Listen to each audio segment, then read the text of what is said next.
le flash cut. Il s'agit d'une technique de montage dans laquelle on insère des coupes extrêmement courtes, souvent de quelques images, au sein d'une séquence plus longue. C'est une technique qui est devenue tendance sur les réseaux sociaux car elle permet de capter l'attention rapidement et de mettre en valeur des moments clés sous une forme plutôt condensée. Vous êtes avec Jonathan de Wondershare Filmora et aujourd'hui, je me charge de vous montrer comment faire cet effet. C'est parti. Numéro 1, collection d'images. Alors la première chose à faire, c'est de définir le style que vous souhaitez donner à votre flash cut. Pensez à des images qui peuvent avoir un impact visuel en quelques secondes seulement. Il peut s'agir de personnes pratiquant une activité sous différents angles, d'objets visuellement liés les uns aux autres, ou même de quelque chose plus simple, comme un profond regard. Une fois que vous avez défini le style d'image avec lequel vous souhaitez travailler, la tâche pénible de la recherche d'images peut commencer. Alors ce n'est pas nécessaire que le cadrage soit le même d'une image à l'autre, par contre, il faut porter une attention particulière sur la correspondance visuelle à l'élément principal. Une autre alternative consiste à générer vos propres images avec l'intelligence artificielle. Cette option est aujourd'hui plus que viable puisque vous aurez un contrôle total sur ce qui apparaîtra sur les images. Vous pouvez aussi utiliser des outils comme Midjourney ou le créateur d'images IA de Filmora. Par contre, peu importe l'option, il est important d'écrire des prompts, donc des petites descriptions détaillées qui vous permettront de créer des images avec le plus de fidélité possible à l'original. Alors n'hésitez pas à demander à ChatGPT de vous aider à créer ces prompts. Voici un exemple. Devenez un expert de la création de prompts pour générer des images incroyables dans Midjourney. Peux-tu par exemple créer un prompt détaillé permettant à Midjourney de générer des portraits réalistes de lions? J'aimerais aussi que la vue soit frontale. Une fois que ChatGPT a généré votre prompt, collez-la dans le générateur d'images IA et c'est tout. Vous pouvez réaliser des portraits avec des variations au niveau de l'angle ou de l'éclairage pour donner du dynamisme à la vidéo. Alors une fois que vous aurez entre 20 et 30 images, il sera temps de passer au montage. Mais il est également temps pour vous d'écrire le mot flash cut dans les commentaires si vous souhaitez que nous fassions plus de tutos sur les effets tendance faisables dans Filmora. Numéro 2, montage de l'effet flash cut. Importez toutes vos images dans Filmora.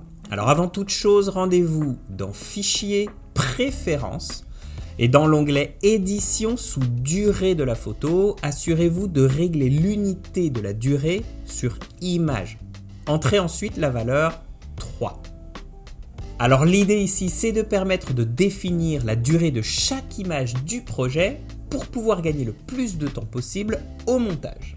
Cliquez sur Appliquer. On va maintenant glisser toutes les images dans la timeline. Vous obtiendrez directement une vidéo de qualité. Alors évidemment, on va effectuer quelques ajustements pour qu'elle ait le plus d'impact possible. Positionnez-vous au niveau de la première image. Cliquez sur cette petite icône en forme d'écran d'ordinateur et activez la règle. Ajustez l'échelle et la position de votre image afin que l'élément principal de votre photo soit le plus centré possible. Alors ici, je vais utiliser les yeux comme élément de référence. On va maintenant glisser un guide dans le retour image en le faisant sortir de la règle comme cela. Alors ça nous permet d'avoir une marque visuelle de l'endroit où doit se trouver la hauteur de l'élément principal. Ensuite, on fait glisser un guide vertical cette fois pour définir le centre. N'hésitez pas à ajouter plus de guides pour avoir plus de points de référence si vous le jugez nécessaire.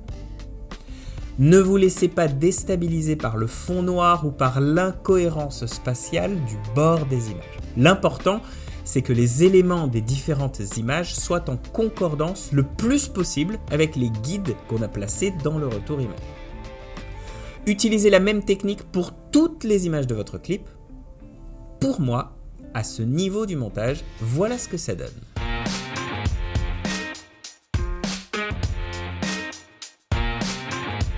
Pour donner plus d'impact à vos flashcuts, vous pouvez ajouter un arrière-plan intéressant. Alors laissez-moi vous montrer ce que moi j'ai utilisé. Créez un clip composé de toutes vos images avec Alt-G ou Option-G si vous êtes sur Mac. Faites glisser ce nouveau clip sur la piste 4. Dans Effets, trouvez Objectif d'appareil photo ancien et glissez-le dans la timeline juste en dessous de votre clip principal, donc dans la piste 3. Voilà, ajustez sa durée. Dupliquez ensuite votre clip composé juste en dessous de l'effet, donc dans la piste 2. Et enfin dans autocollant, juste ici, trouvez ancien filtre à film et glissez-le dans la piste 1. N'oubliez pas de donner une ambiance sonore à votre clip en utilisant une belle chanson ou des effets sonores. Une chanson qui passe bien avec ce type de vidéo, c'est Orchestre corporatif dans Filmora. Et au final, ça donne ça.